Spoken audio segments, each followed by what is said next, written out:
Hello dear students, illustration number 4.5 solve करते हैं। 4.5 का क्वेश्चन मैं पढ़ रहा हूँ। An element delta L is equal to delta X into I cap.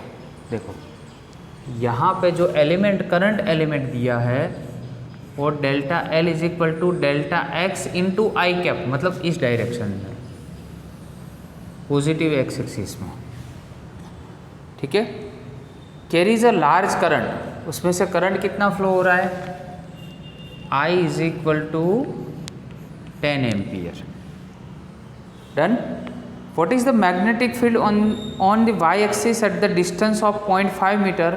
Delta X आपको दिया है 1 सेंटीमीटर का। कितना दिया है? डेल्टा एक्स 1 सेंटीमीटर दिया है। तो डेल्टा एक्स की जो वैल्यू होगी, तो 1 centimetre is equal to 0.01 metre.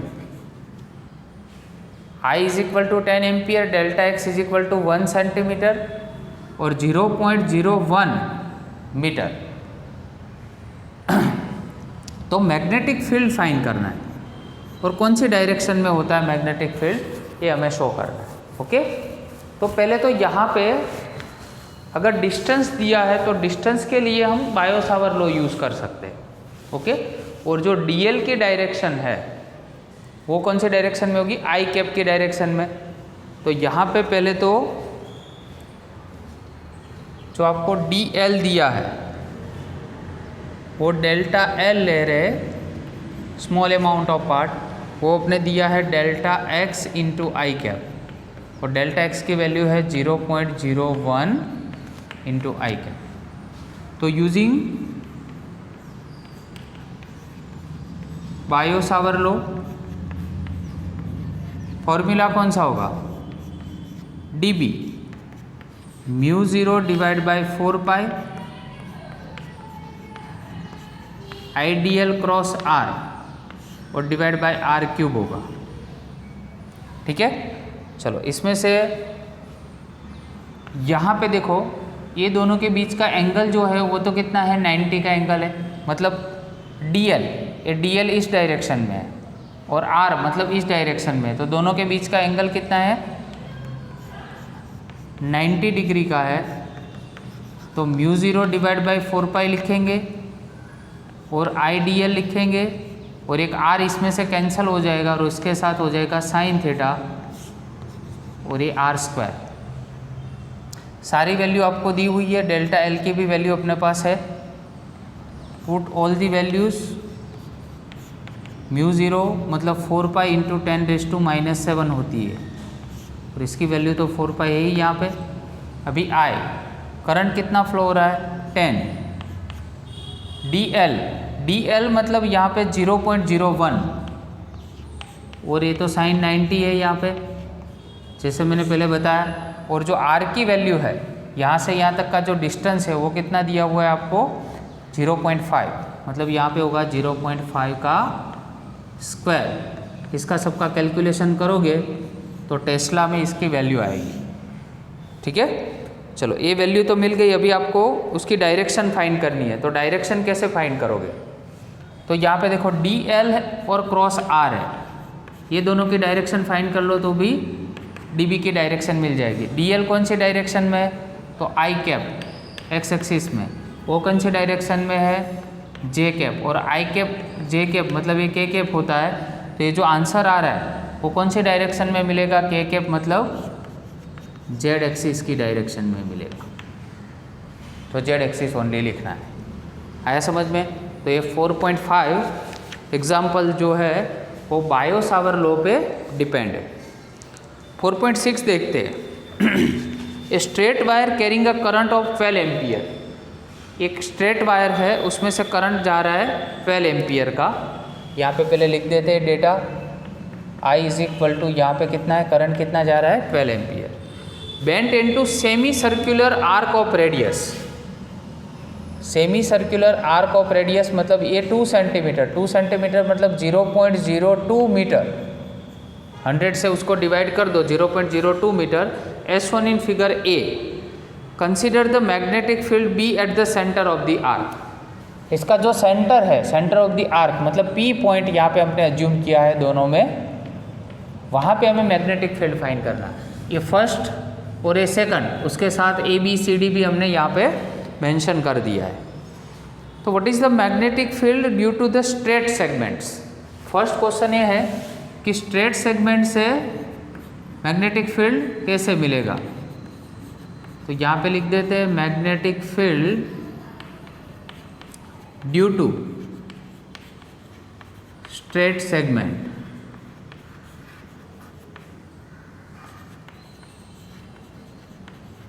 इसमें भी बायो सावर लॉ यूज करें तो dB इज इक्वल टू क्या हो जाएगा, mu 0 divide by 4 pi ideal cross r और डिवाइड बाई r क्यूब हो जाएगा। अभी देखो यहाँ पर डायरेक्शन अगर देखनी हो तो ये तो पूरा स्ट्रेट वायर बोला है, ऐसे बेंड नहीं किया हुआ है, फर्स्ट में ऐसा पूछा है, पूरा स्ट्रेट वायर है। तो dl और r वो तो एक ही डायरेक्शन में होंगे, so that dl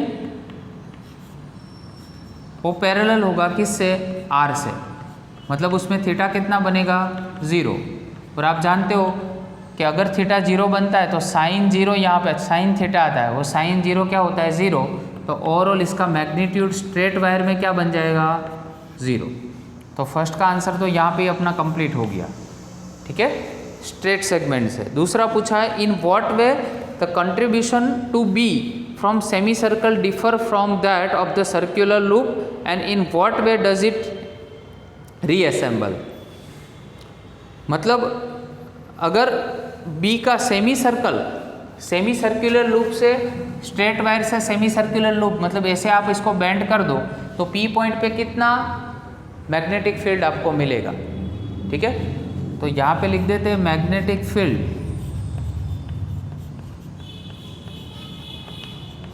for semi circle. Semi circle के लिए मैग्नेटिक फील्ड बी का फॉर्मूला है mu 0 I divide by 2r। ऐसा फॉर्मूला हमने आपको बताया है, ठीक है। जो सर्कुलर रिंग थी उसके एक्सिस पे, मतलब x इज इक्वल टू 0 जब केस हमने लिया था तो उस टाइम पे फॉर्मूला था। बट यहाँ पे देखो ये सेमी सर्कल बोला है, पूरा सर्कल नहीं है, सेमी सर्कल है, मतलब उसको भी हमें क्या करना पड़ेगा 1/2 से डिवाइड करना पड़ेगा। तो ओवरऑल फॉर्मूला बनेगा mu 0 I divide by 4r। सबकी वैल्यू दी हुई है, सारी वैल्यू यहाँ पे पुट करो तो सीधा ही आपको डायरेक्ट ही आंसर मिल सकता है। चलो तो वैल्यू पुट करते हैं। म्यू 0 की वैल्यू होती है अपने पास 4 पाई इंटू 10⁻⁻⁷, वो तो कांस्टेंट वैल्यू है। I कितना करंट फ्लो हो रहा है 12 एम्पियर का, ठीक है, और डिवाइड बाई 2 इंटू r आपको दिया है 0.02। कैलसी में इसका कैलकुलेशन करोगे तो इतना टेस्ला आपको मिल जाएगा। ओके, तो बी नंबर यहाँ पे कंप्लीट हो गया। अभी सी नंबर के बारे में डिस्कस करते हैं। Would your answer be different if the wire were bent into semi circle arc of the same radius but in opposite way as shown in figure. मतलब मान लो कि इसको हमने ऐसे बेंड किया है, अगर आप उसको ऑपोजिट डायरेक्शन में बेंड करो तो आपका आंसर चेंज होगा। तो यस,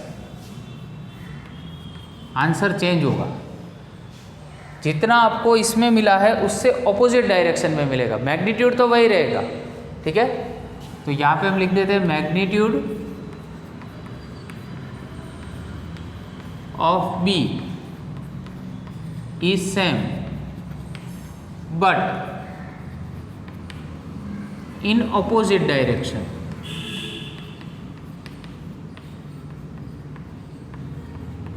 क्योंकि उससे उल्टा है, मतलब ऑपोजिट डायरेक्शन में मिलेगा, ठीक है। तो 4.6 यहाँ पे हम कंप्लीट करते।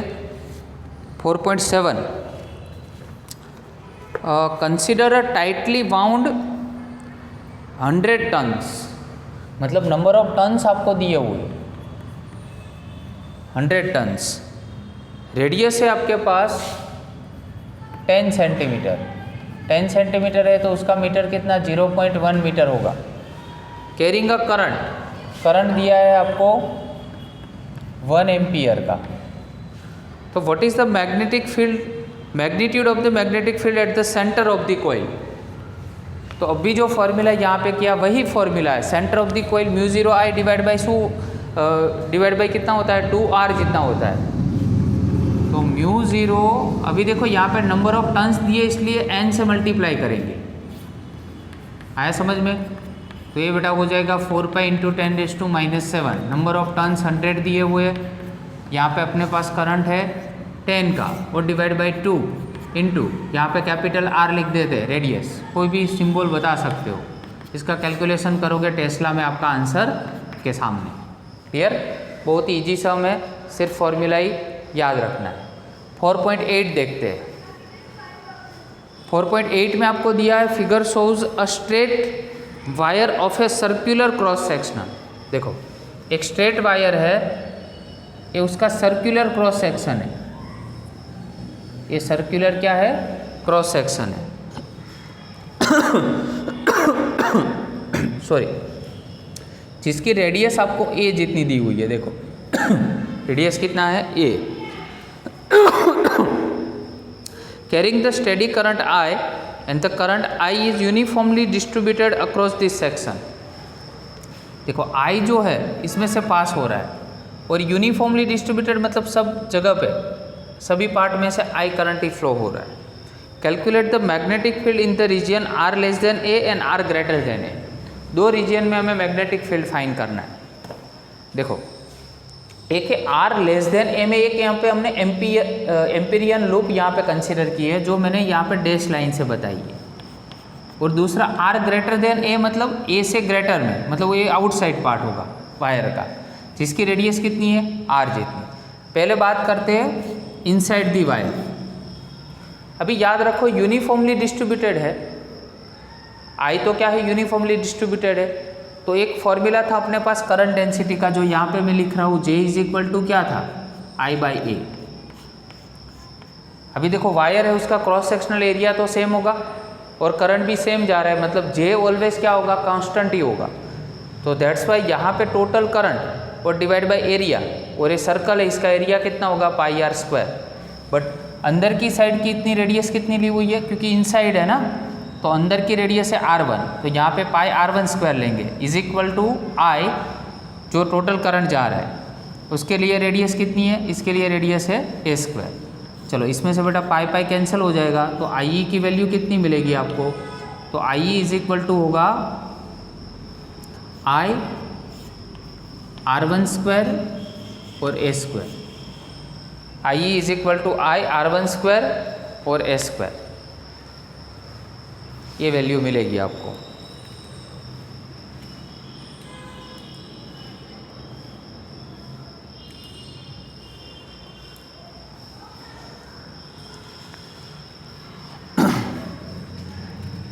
अभी देखो इनसाइड लूप के लिए बेटा लेना है, तो हमारे पास तो एम्पियर सर्किटल लॉ है, उसका यूज करेंगे। तो as per amperes circuital law, तो ये हो गया BDL, यहाँ पे पूरा मैं लिख देता हूँ, μ0 इंटू टोटल करंट को हम IE से डिनोट करते थे।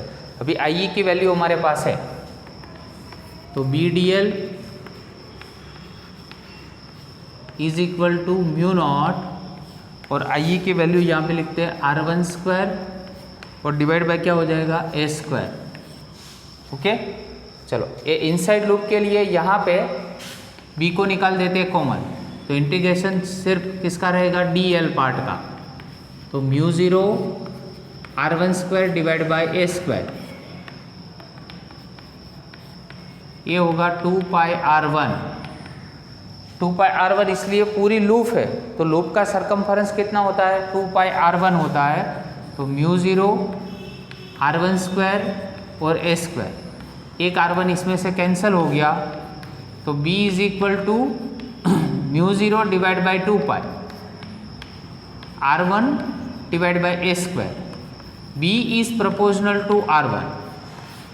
देखो फर्स्ट तो आंसर आ गया, कि इनसाइड लूप में जो बी होता है वो R1 से प्रोपोर्शनल होता है, मतलब R1 जितना इंक्रीज करोगे उतना बी क्या होगा, इंक्रीज होगा इनसाइड लूप में। अभी सेकंड जो केस है इसको फर्स्ट केस बोल देते हैं, सेकंड केस है वो है आउटसाइड द लूप।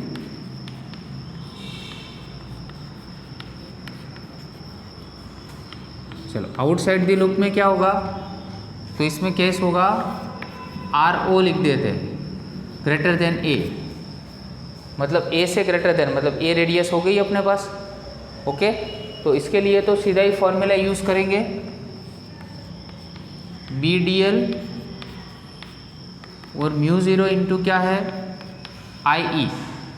ओके, इसमें से B निकाल दिया कॉमन, इसका मैग्नीट्यूड लिया DL का, μ0 इंटू IE जितना करंट है, तो इसकी वैल्यू तो कितनी होगी 2 पाई r, इसके लिए रेडियस r है तो 2 पाई r μ0 इंटू IE, तो B is equal to μ0 IE divide by 2 pi r।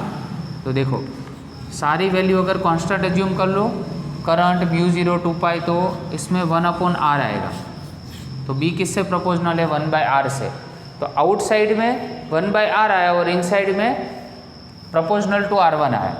तो उसका डायग्राम अगर ड्रॉ करना हो तो कैसे करेंगे, तो यहाँ पे वाई एक्सिस पे मैग्नेटिक फील्ड लो और एक्स एक्सिस पे यहाँ पे डिस्टेंस या तो रेडियस लो।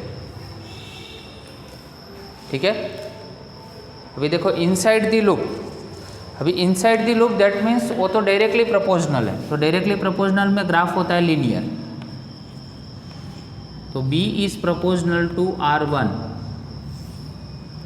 यहाँ पे B is proportional is equal to R, मतलब उसके सरफेस के ऊपर, और आउटसाइड पार्ट में कैसा है, तो B is proportional to 1/r है, तो ऐसे ग्राफ थोड़ा डिकेइंग ग्राफ होगा। तो इनसाइड वाला पार्ट ये इज इक्वल टू मतलब उसके सरफेस पे, और ये कौन सा है आउटसाइड दी सरफेस, है समझ में। तो 4.8 एग्जाम्पल यहाँ पे अपना कंप्लीट होता है।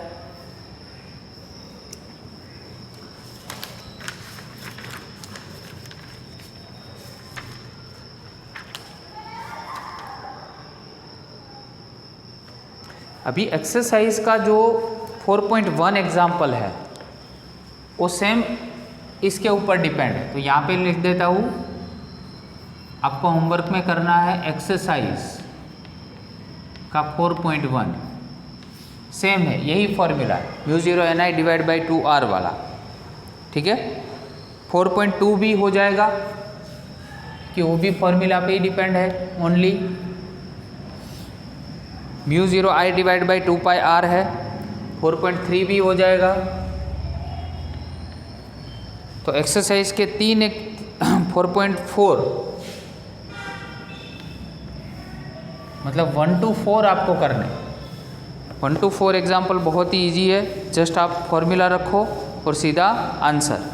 ठीक है, तो एक्सरसाइज के 1 to 4 भी आपको साथ में होमवर्क में करने। जब भी एक्सरसाइज स्टार्ट होगी पहले इलस्ट्रेशन सारे कंप्लीट कर दो, पहले क्वेश्चन लिखना है उसके बाद आंसर लिखना है, और उसके बाद जैसे ही इलस्ट्रेशन कंप्लीट हो जाता है उसके बाद एक्सरसाइज के एग्जाम्पल्स स्टार्ट कर देना। Okay, thank you very much.